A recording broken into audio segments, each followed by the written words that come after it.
The war had already taken more than it ever should have. Across the scarred fields of Europe, young Americans stood where history demanded they stand, not because they hated the enemy, but because they believed in something greater than themselves: freedom, duty, each other.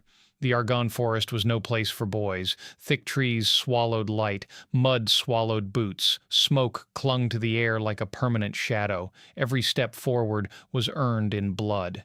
And on that day, the line was breaking. A platoon of American soldiers advanced through uneven ground at the edge of the forest. Their objective was simple in theory: push forward and neutralize the German machine gun nests positioned along a shallow ridge. Simple, but nothing in the Argonne was ever simple. The first burst of enemy fire cut through the trees without warning, then another and another. Machine guns opened from elevation to precise, disciplined, devastating. Men dropped before they could even find cover. The advance stopped instantly. The Americans hit the ground, pressing into mud and roots, trying to disappear into terrain that offered almost nothing in return. They were pinned. 30, maybe 40 men trapped in open ground with no real protection, no safe retreat, and no clear angle to counterattack. Every attempt to rise was met with gunfire. Every movement was punished. The Germans had the height, the visibility, the advantage. Minutes stretched, then hours. The forest echoed with controlled bursts of enemy fire. The Americans fired back when they could, but blind shots into trees rarely changed the outcome of a battle. The line was not just stalled, it was being erased. And in moments like that, history waits. It waits for someone to decide what happens next. Among those pressed into the mud was a young soldier. No one remembered exactly who he was. No one could later say his name with certainty. He wasn't an officer. He wasn't shouting commands. He wasn't asking for recognition. He was simply there, like the rest of them, covered in dirt, breathing hard, watching men around him run out of options. He saw what everyone else saw. If they stayed, they would die slowly. If they ran, they would die instantly. The machine guns on that ridge were not going to stop. And then something changed, not in the battle, but in him. He began to move, not forward in a charge, not standing tall, but low, slow, intentional. He pressed his body into the earth and began to crawl. At first, no one noticed. In war, men move constantly, shifting, repositioning, adjusting. But he did not stop. He did not hesitate. He moved toward the left flank, toward a slight rise in terrain near thicker trees, about 150 meters away. 150 meters might not sound far, but under machine gun fire, it is a lifetime. He crawled through mud, through roots, through grass torn apart by bullets. Gunfire snapped inches above him. Dirt spat into his face. He kept going. He knew something the others knew too. If he reached that elevation, he could see the ridge. If he could see the ridge, he could shoot back. But he also knew something else. From that angle, once discovered, he would become the primary target. This was not repositioning. This was sacrifice. He did not look back for approval. He did not raise a hand for permission. He simply continued forward. And sometimes that is what separates survival from legend. The forest roared around him. The Americans remained pinned. The enemy remained confident. And somewhere in that chaos, one young soldier crawled alone toward a position that would either change the battle or end his life. The line was still pinned. German gunfire continued to tear through the forest with relentless precision. Every burst was a reminder that the Americans were at a disadvantage. The enemy held the elevation. The forest itself seemed to favor them, and for a moment it felt as though it did. But while his fellow soldiers remained pressed into the mud, that young American kept crawling inch by inch, breath controlled, body low against the earth. He had already covered much of the 150 meters. Every meter gained was a silent victory over fear. Bullets cut through leaves above him, splintered bark from tree trunks, and spat dirt into his face. He did not stop.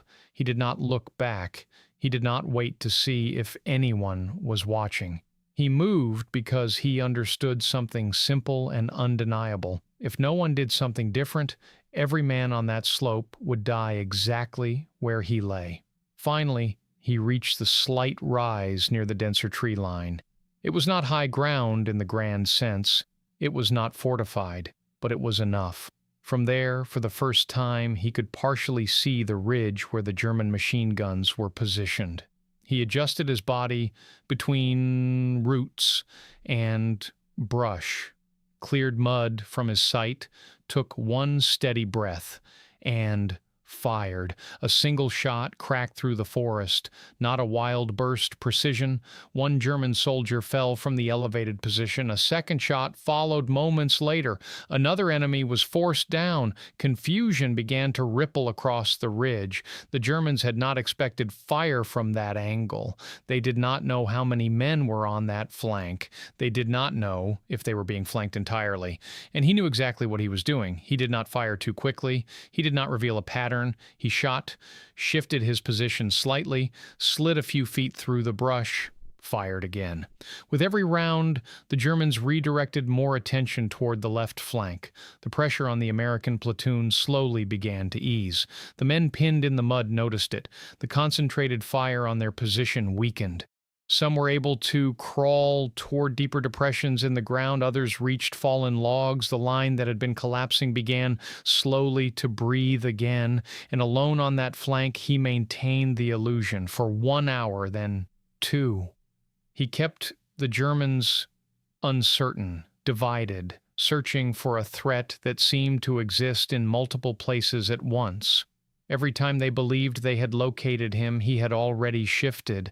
Every time they concentrated fire on one patch of brush, the next shot came from a slightly different angle. He turned a single rifle into something larger than himself. He was not merely shooting, he was holding them. Time grew heavy. The sun moved slowly toward the horizon. Light began to fade within the forest. The air grew colder, but he continued. 3 hours. 3 hours alone against a superior force. 3 hours buying time with discipline and resolve. The American platoon, now partially reorganized and repositioned, began receiving orders for a strategic withdrawal. Enemy pressure had been divided enough to allow movement. One by one, small groups began to pull back under partial cover of terrain and trees. More than 30 American soldiers escaped that slope, which had moments earlier seemed destined to become a mass grave. 30 men who believed they would never see home again. And still, from the flank, he continued firing. But no ammunition lasts forever. The final cartridge slid into the chamber. He fired. Silence. He checked quickly. Nothing remained. Ahead of him, enemy movement began advancing down from the ridge. The Germans had finally identified the general direction. He knew what that meant. The mission had been accomplished. His platoon had withdrawn. He could attempt to crawl back, attempt to vanish into the deepening shadows before they closed in. He rose partially, trying to move through the darkening brush, and then the shots came. Not one. Not 2. Multiple rounds cut through the air. His body was struck repeatedly. He fell between roots and leaves. The forest roared for several seconds more. Then only distant fighting elsewhere on the line. When American forces returned to that section hours later, they did not find his body. They did not find identification. Only blood mixed into the mud, and dozens of spent cartridges scattered among the trees. Some said the Germans removed him. Others believed the chaos of shifting lines swallowed the evidence. No one could say for certain. But one truth remained undeniable. On that day, in the Argonne Forest, more than 30 American soldiers lived because one man refused to stay down. He left no name, no rank recorded in glory, no official headline. He left only this fact. When the line began to break, he refused to fall. 1918 did not stop when the gunfire faded in that sector of the Argonne. The war continued, orders were given, lines shifted, reports were written, but among the men who survived that slope, something else remained, something that could not be placed in an official document. That night, as the platoon regrouped deeper within friendly lines, they counted the living. More than 30 men answered roll call who should not have. More than 30 men sat in silence, exhausted, mud-covered and alive. They spoke in low voices about what had happened, about the sudden fire from the flank, about the confusion in the German lines, about the space it gave them to move. No one could say exactly when he started firing. No one could say how he made it that far unseen. Some swore he had been beside them moments before. Others said they only noticed once the pressure began to ease. But they all agreed on one thing. Without that fire from the trees, they would have died where they lay. When officers later asked for details, the answers were uncertain. Who was it? A young private, someone said. From which squad? No one was sure. What was his name? Silence followed. In the chaos of that day, identity had dissolved into survival. The forest had swallowed many things. It seemed it had swallowed him too. Patrols returned to the area under heavier support the next day. They searched the left flank where the shots had come from. They found broken branches, disturbed soil, blood mixed with rain and mud, dozens of spent cartridges scattered across the forest floor, but no body, no tags, no clear trace of what became of the young soldier who held the ridge for 3 hours. Some believed the Germans had taken him, others believed the shifting battle lines buried the evidence beneath artillery and movement. But among the men who lived because of him, the uncertainty only made the story stronger, because he had not acted for recognition. He had not waited for orders. He had not shouted his name before moving. He had simply seen the line breaking and refused to let it break completely. In the weeks that followed, the Argonne Offensive pushed forward. Territory was gained. Positions were secured, and slowly the war began to tilt toward its end. But in quiet moments, when men sat cleaning their rifles or staring into distant tree lines, someone would mention that day. They would speak about the crawl, about the shots that came from nowhere, about how the German fire shifted just enough to give them a chance. They did not speak of him as a casualty. They spoke of him as proof that courage does not always come from rank. Proof that a single decision can hold back a superior force. Proof that the strength of the American spirit is not measured in numbers, but in resolve. His name was never formally recorded in a citation. No medal was pinned to his uniform. No headline carried his story across the ocean. But more than 30 men went home because he did not stay down. More than 30 families were spared a telegram because one soldier crawled 150 meters into fire. And sometimes the greatest measure of a nation is not found in treaties or victories, but in the quiet, unrecorded acts of its sons. In the Argonne Forest, on a day when the line began to break, one young American chose to become more than a soldier. He became the reason others lived.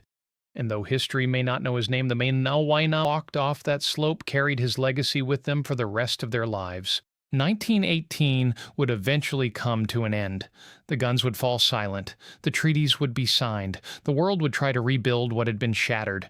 But long before the ink dried on paper in distant halls of diplomacy, something had already been written in the mud of the Argonne Forest. It was not written in ink. It was written in sacrifice.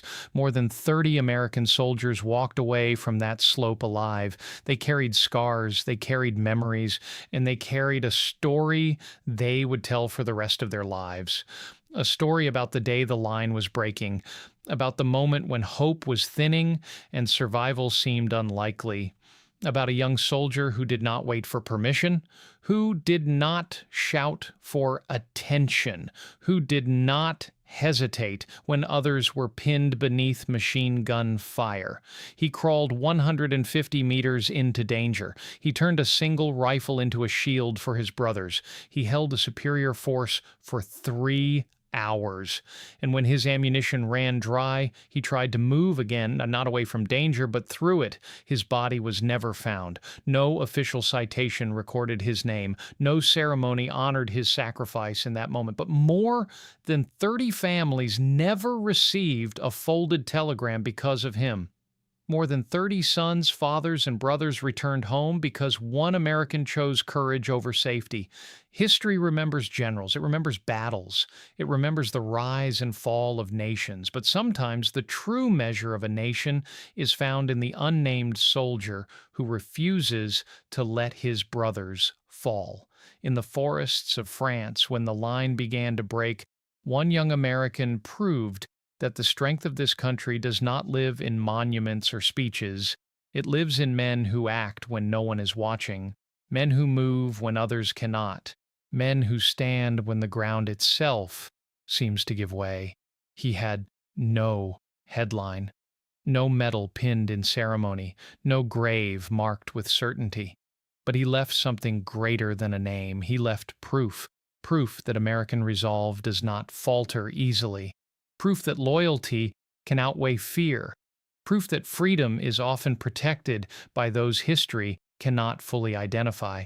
And perhaps that is the most powerful legacy of all, because somewhere in the story of this nation, there will always be a place for the soldier whose name we do not know, but whose courage we will never forget. When the line began to break, he refused to fall. And because he refused, others lived.